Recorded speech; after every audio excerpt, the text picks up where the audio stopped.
పండగ సీజన్ అంటేనే సంతోషం, సంబరం. కానీ ఈసారి మన మధ్యతరగతి కుటుంబాలకు, దేశంలోని పరిశ్రమలకు ప్రధాని మోదీ గారు ఒక చారిత్రాత్మకమైన బహుమతినిచ్చారు. దాని పేరే జీఎస్టీ 2.0.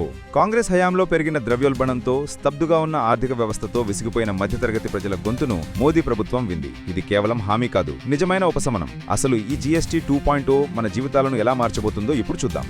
మొదట మనలాంటి సామాన్య కుటుంబాలకు ఏం లాభమో చూద్దాం. జీఎస్టీ 2.0 యొక్క అతిపెద్ద లక్ష్యం సామాన్యుడిపై భారాన్ని తగ్గించడం. ఇప్పటివరకు ఉన్న 5%, 12%, 18%, 28% అనే 4 పన్ను స్లాబ్లను ఇప్పుడు కేవలం 2 స్లాబ్లకు, అంటే 5% మరియు 18%కు కుదించారు. దీనివల్ల ఏం జరుగుతుందో తెలుసా?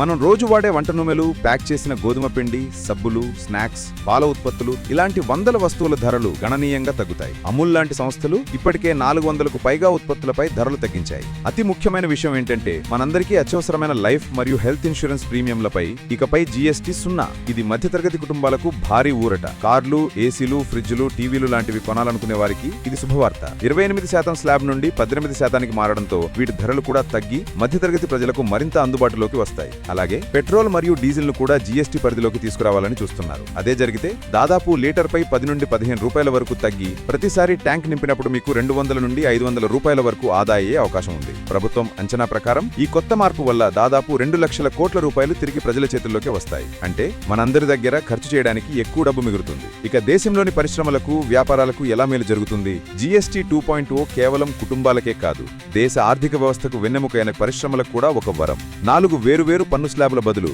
2 ఉండటంతో పన్నుల లెక్కలు చాలా సులభం అవుతాయి. ఇది చిన్న వ్యాపారులకు పెద్ద ఊరట. పన్నులు తగ్గడంతో వస్తువుల ధరలు తగ్గుతాయి, డిమాండ్ పెరుగుతుంది. దీంతో ఆటోమొబైల్, ఎలక్ట్రానిక్స్ లాంటి పరిశ్రమలలో ఉత్పత్తి పెరిగి కొత్త ఉద్యోగాలొస్తాయి. దేశీయంగా తయారైన వస్తువులు చౌకగా మారడంతో అవి విదేశీ వస్తువులతో గట్టిగా పోటీ పడగలవు. ఇది మోదీ గారి ఆత్మనిర్భర్ భారత్ కలను నిజం చేస్తుంది. సో జీఎస్టీ 2.0 అనేది ఒకే దెబ్బకు 2 పిట్టలు అన్నట్టు ఇటు సామాన్యుడి జేబుకు భరోసా ఇస్తూ, అటు దేశ ఆర్థిక వ్యవస్థకు కొత్త ఊపునిస్తుంది. ఇది ప్రజల డబ్బును ప్రజల చేతుల్లోనే ఉంచి వారి కొనుగోలు శక్తిని పెంచే ఒక అద్భుతమైన సంస్కరణ. ప్రధాని మోదీ గారు తీసుకున్న ఈ నిర్ణయంపై మీ అభిప్రాయం ఏంటి? ఇది నిజంగా మన దేశానికి గేమ్ చేంజర్ అవుతుందంటారా? మీ ఆలోచనలను కింద కామెంట్స్ లో పంచుకోండి. ఈ శుభవార్తను ప్రతి భారతీయుడికి చేరవేయడానికి ఈ వీడియోను లైక్ చేసి షేర్ చేయండి. జై హింద్.